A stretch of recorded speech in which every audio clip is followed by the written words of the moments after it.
Hello.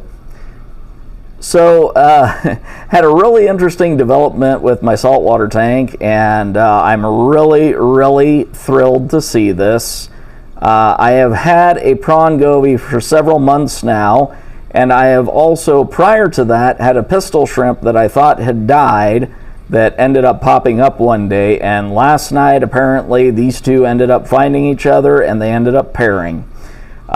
So I'm really thrilled about this because for months I've been trying to figure out a way to get these two together because the pistol shrimp ended up having his burrow on the opposite side of the tank as the prawn goby, and so the two of them were always on opposite side of the tanks, and I was worried they were never going to find each other.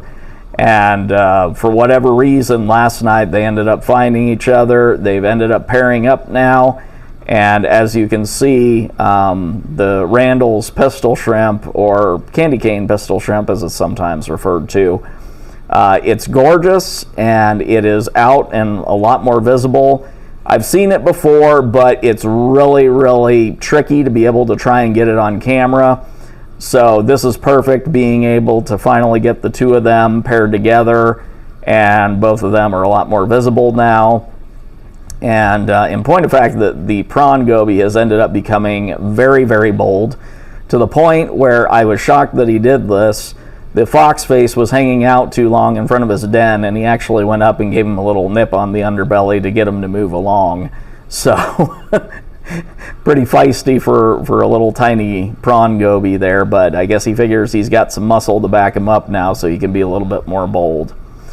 But anyways, just really thrilled that these guys ended up pairing up, and now hopefully we can see them a bit more and just see some of their interactions with one another, and finally actually being able to see the pistol shrimp, who I've heard for months, but rarely ever see him come out of his burrow on his own because, of course, he hasn't had the goby watching out for him, and so he's been a lot more skittish.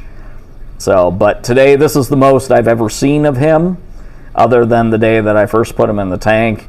And as I said, you know, for a shrimp that I thought died almost a year ago, to be able to now have him paired with the prawn goby, and the whole reason that I got the prawn goby was for this pairing, and to see them to finally actually together and working with each other on the burrow there has been just great.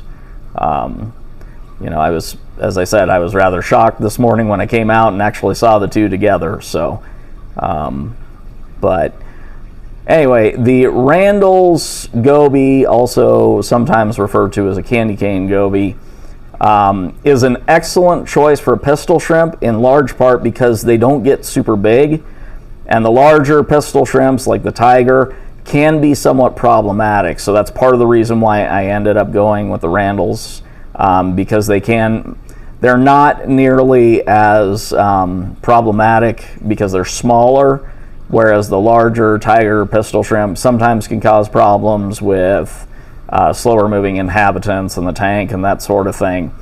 So anyways, and then of course, just in my opinion, the Randall's pistol shrimp, having that candy cane stripe colored pattern, it's a lot more beautiful than the tiger, but that's just my personal opinion. You know, no offense to anybody. If you've got a tiger pistol shrimp and love it, you know, more power to you. I just, I really prefer the coloration on this, and the fact that it's a less obtrusive pistol shrimp and less problematic. So, but as I said, just really happy to see these two guys finding each other, pairing up, and looking forward to seeing some of the curious behaviors of these two working together, and just being able to, you know, just see how that symbiotic relationship is going to pan out. And anyways, that's all I've got, and thanks for watching.